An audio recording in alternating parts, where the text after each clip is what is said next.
All right, let's talk about something we've all struggled with. If you've ever gotten serious about combining strength training and cardio, you know the feeling, right? You either do too much of one, not enough of the other, and you just feel like you're failing at both. So let's get into why that's so hard, because I guarantee you the answer isn't what you think it is. I mean, we've all been there. You've got the motivation, you've got the shoes, you have the plan, kind of, but that perfect balance, it just feels impossible to find. And you start asking yourself all the usual questions. Is my schedule just too crazy? Do I not have enough willpower? What am I doing wrong?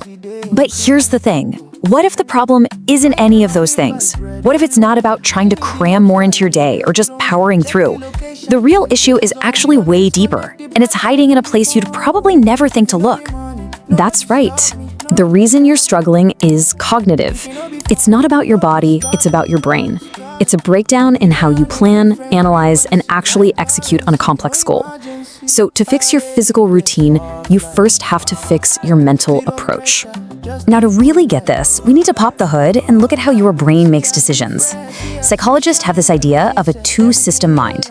And honestly, this concept is the key that unlocks this entire problem. So think of your brain as having two different operating modes. The first one is fast thinking, or system one. This is your brain on autopilot. It's reactive, it's impulsive, and it always goes for the easy choice. Then you've got slow thinking, or system two. This is like your brain's CEO. It's strategic, it's analytical, and it's deliberate. But here's the catch. Using it takes real conscious effort. So the goal then is to achieve what we call System 2 dominance.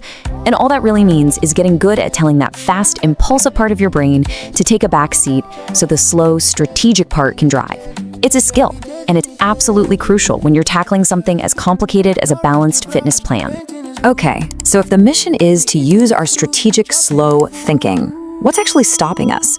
Well, it turns out there are 5 really common cognitive roadblocks that keep pulling us back into that easy, reactive, fast-thinking mode. Let's break them down. The first one is the most basic. You're just not doing the hard work of planning. I mean, really planning. Creating a plan that truly integrates strength and cardio is a complex puzzle, and our fast-thinking brain absolutely hates complexity. Its solution? Just wing it.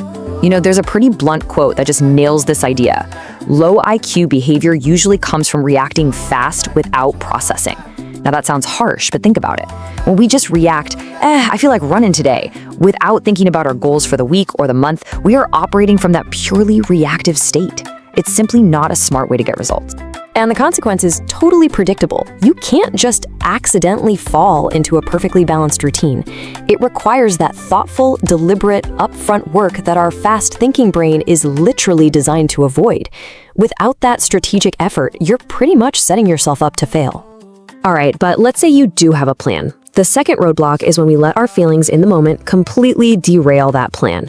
We end up choosing what feels good right now instead of what our long-term plan actually calls for.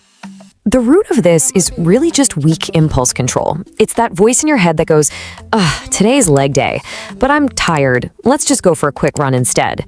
Acting on that impulse without even pausing to remember your strategic goal is a classic failure of your brain's CEO.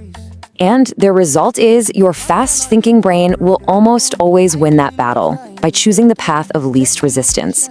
It's wired to prioritize short-term comfort over long-term goals, and that is exactly why you end up skipping those hard, necessary workouts that your plan depends on. This third roadblock is a huge one, especially today, the inability to sustain focus.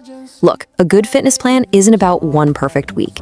It's about showing up consistently for months, and that takes serious mental endurance. Psychologically, this is tied to what's known as weak executive function. Think of your executive function as your brain's project manager. It's in charge of planning, focus, and self-control. When that manager is weak, your attention is all over the place. And in the end, even the world's most perfect training plan is totally useless if you can't stay focused on it for more than a couple of weeks. This is that shiny object syndrome in the gym. You're constantly jumping between programs, getting distracted by new fads, and you never give the actual plan a chance to work. Okay, next up, a roadblock that keeps us feeling comfortable but totally stuck. A deep resistance to anything that feels unfamiliar. Because let's be honest, balancing strength and cardio the right way often means learning new techniques that might feel weird or difficult at first. This resistance is a classic sign of low cognitive flexibility, which is just a fancy way of saying we struggle to adapt our thinking. Your fast-thinking brain loves what it already knows, even if what it knows isn't getting you anywhere. And this becomes a massive barrier to progress. It stops you from even looking into proven solutions like periodization or concurrent training because they just seem too complicated. You end up blocking your own success because learning something new feels harder than just failing in the same old comfortable way. And our final roadblock is maybe the most frustrating of all. It's getting stuck in that endless cycle of trying and failing without ever really understanding why. You try, you fail, you get frustrated, and you blame something or someone else. The key idea here is something called metacognition, and all that means is the ability to think about your own thinking. People with low metacognition don't stop and ask, wait, why did my approach fail this time? They just assume the plan was bad, or they didn't have enough time. And this is the ultimate trap. By blaming your schedule, or your genetics, or the equipment at your gym, you completely avoid looking at the real problem, your own flawed strategic process. And of course, that guarantees you're just going to make the exact same mistakes over and over again. Okay, so after laying out all these ways our brains can trip us up, the path forward starts to look a lot clearer. The solution isn't some new workout app or a magical training split. The solution is a fundamental shift in how you think. So the real barrier isn't in the gym. It's not the weights, and it's not the treadmill. It's your brain's default setting to take the easy way out. The only way to finally achieve that balance you're looking for is to consciously, deliberately engage your strategic mind. You have to pause before you act. Analyze what's working and what isn't, and refine your plan based on that analysis. The real work isn't just about what you do in the gym, it's about how thoughtfully you approach it before you even walk through